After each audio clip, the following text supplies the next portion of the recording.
Happy quarantine, everyone. I thought we might want to switch it up a little bit and try a craft as opposed to just a painting. So today I want to teach you guys how I went ahead and made this. And also in the process, you're going to get a little tour of my backyard. So some of you may already know this, but I happen to live in the middle of the woods. So you guys are also going to join with me while I try to find the perfect branch to make this piece of artwork. I also have some coworkers today. That's Emmy, and we have Scout. They're not very helpful. So while looking for this branch, what I want to do is make sure that I have something that has some pretty good angles that I'll be able to place those flowers on. So I'm just gonna kind of go through here and see if I can find a branch that I feel will fit this. I also find that sometimes you may just need to find something, for example, that has a good Y. I think I'm gonna pick this up and I'll just break it off.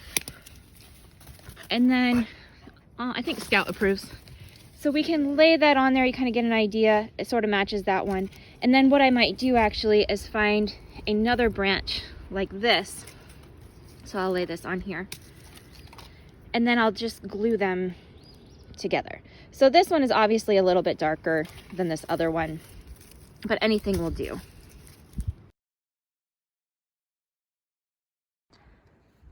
Along with having the sticks that we just found, I am using just a piece of rough cut. I believe that this is approximately a 10-inch or 8-inch board by somewhere between 10 and 12. I didn't measure specifically.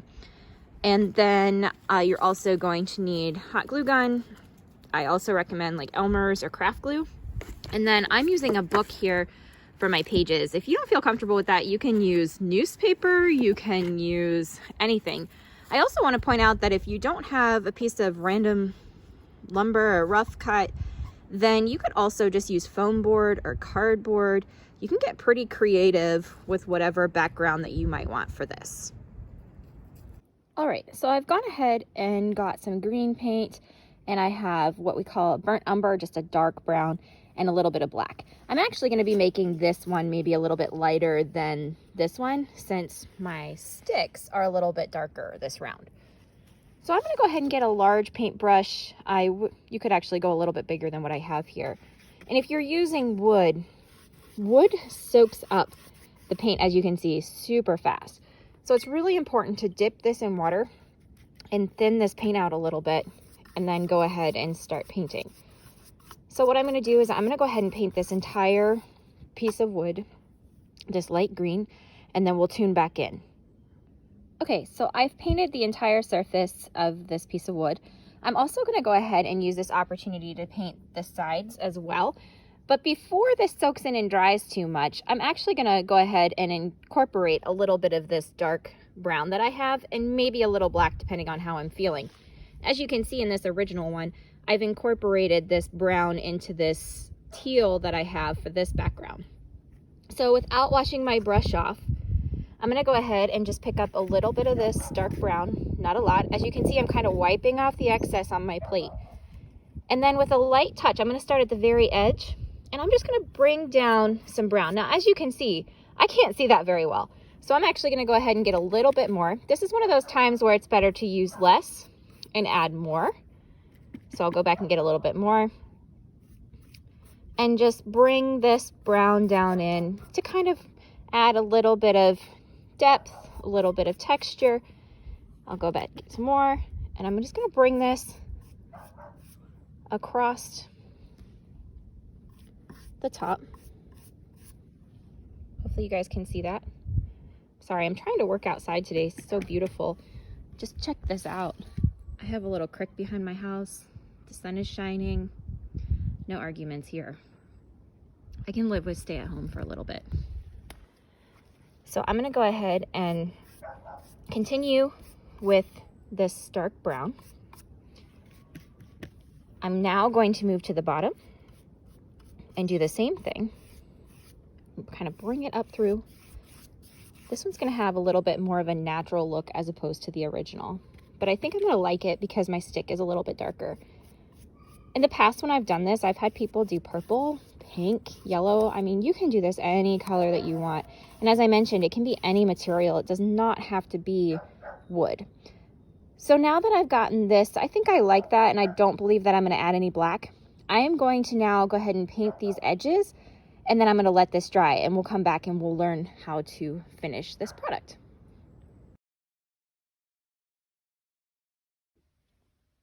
All right, everybody, we're going to go ahead and start working on these paper flowers. So if you are taking pages from a book, what I've done is I have just ripped out 2 pages. You're going to need 2 per flower. So I'll go ahead and get that out of the way.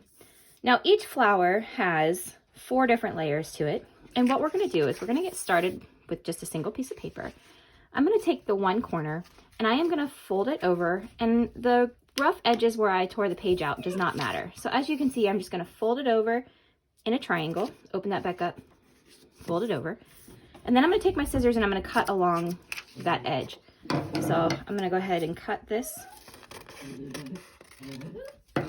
But I want to save this because this is going to be for the smallest petal. So as you guys see, I now have more of a square.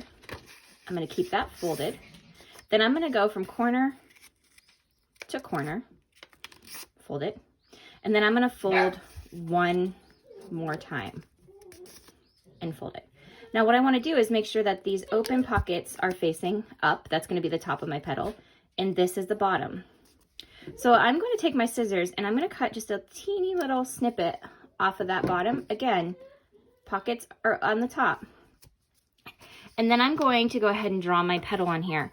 So I'm going to take this pencil, or this pen rather, and make as big as a petal as I can out of the space that I'm given. So this is kind of like making paper snowflakes if you've ever done this.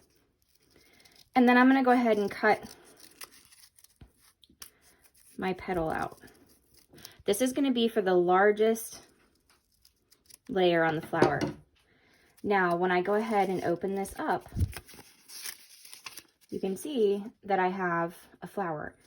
But if I just left it like this, it would lay flat, and I don't want to do that. I want it to kind of curl up. So I'm going to go ahead and take my scissors and cut out one petal on the largest layer. And then I'm going to take some glue. I'm just using some tacky glue, craft glue. And I'm going to put a little tiny bit of glue, maybe.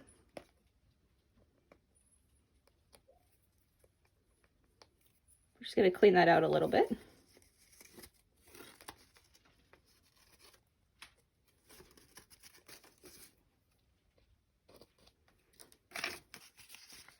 A little tiny bit of glue along this edge, and then I'm going to glue those petals together. So now I have a flower with some dimension, and I'm just going to lay this off to the side. Now, I want to go ahead and do the next layer. So I'm going to grab a new sheet and repeat the same process. Again, folding up from the bottom and cutting off the excess. Again, save this piece because you can use it for a second flower. So I have a triangular piece from the square, folded once, fold again, and again. I'm going to cut the little bottom off, and then I'm going to use my pen to draw a new leaf or a new flower petal on here, but a little bit smaller than the last one. So I'm not going to take it all the way to the edge because it's the next layer. And then I'm going to go ahead and cut that out.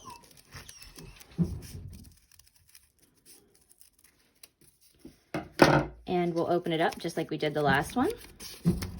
And again, I want this one to be a little bit smaller and I want it to have some depth like this. So I'm gonna go ahead and take my scissors and I'm gonna cut out 2 petals on this one. So the first layer we cut out 1 petal, second layer we're cutting out 2. And I'm gonna glue that together just like I did. So a little bit of glue here. And then I'm going to let those come together and set it off to the side. Now's the time we want to grab this little excess piece of paper, and we're going to do the same thing but smaller. So I'm going to go ahead and fold up like this. Now when I'm doing this, if you ripped pages out of something, I like to keep this torn edge available for the center of our flower, and you'll see why I say that here in a minute. So I'm going to go ahead and trim that excess off, saving that piece there for the center of my flower. Again, gonna fold again and again. I have left the pockets open at the top. I'm gonna trim a little piece off of the bottom. And this is so small, I'm going to take my petal and make it as big as I can out of this small piece of paper. You don't have to draw it on here if you feel like you can freehand it. So I've drawn that on, and then I'm going to cut this off. And I'm gonna open it up. And as you might have guessed, this time we're cutting out 3 flower petals. So 1, 2, 3, cutting those out for the 3rd layer. Gonna put a little dab of glue along this edge and then glue that together and let it off to the side to dry. Now for the center.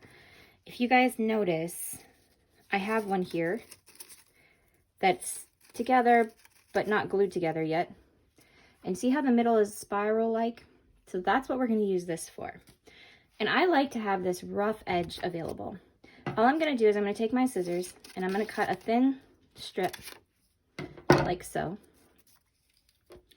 And if you have a toothpick handy or something round, I'm going to go ahead and take this to use it to start to spin my center. And I'm going to spiral it on there. Then I'm just going to kind of let it come apart. And then I'm going to glue that together right here on this edge.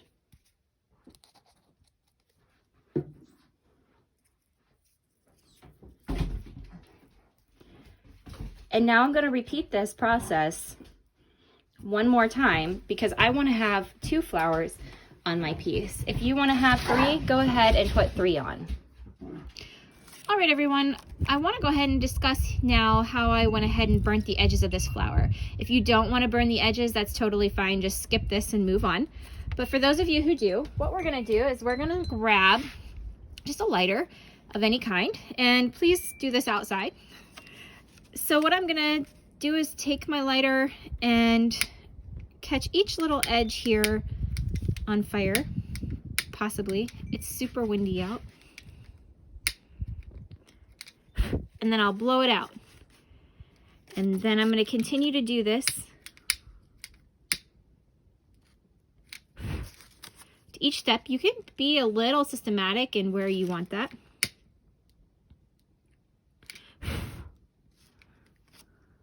As you can see, it kind of really changes these edges up a little bit. You got to be pretty quick because these edges can burn and take up the whole flower really fast. A candle would work well with this too.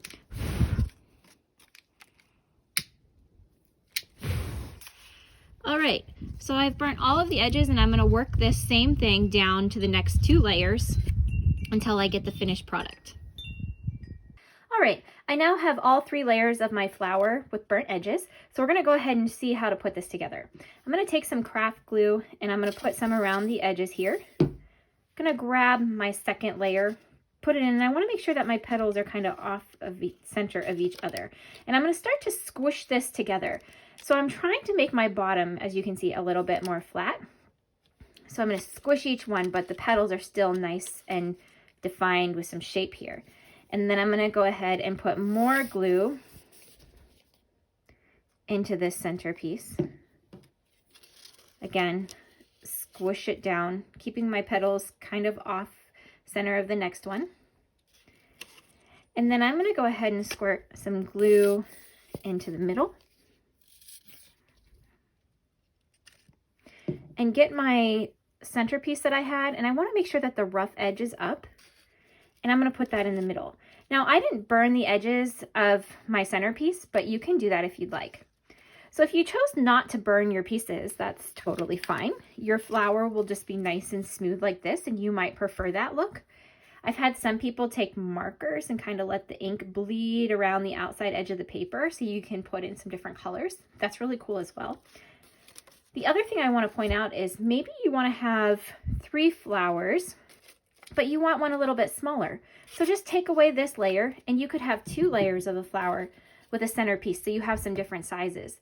Just some options, but get creative, and I can't wait to see what you guys come up with. So next, we're gonna let these dry for a couple minutes, and we're gonna show you how to use the hot glue to put the sticks onto your wooden base. Okay, so now my flowers have dried some, and I've brought out my original piece that I painted earlier and let dry. And we're gonna go ahead and glue our sticks on to our wood now. So I'm gonna be using some hot glue. And I think what I wanna do is lay this out before I go ahead and start gluing. I like how this one kind of comes up and this one complements it towards the bottom. You guys can lay these out however you would like. So once I have them where I want them, I'm gonna go ahead and work rather quickly and put some glue at the points that are gonna have contact with my wood and squish them down and make sure that they dry. I see this piece here will have a little bit of contact too, so I'm just gonna go ahead and secure that. And then I'm gonna do the same to this bigger one. So I'm kind of checking where I points of contact, like here, here, and here. And I'm gonna put some glue there. Again, working quickly. As I'm sure you guys know, hot glue dries pretty fast.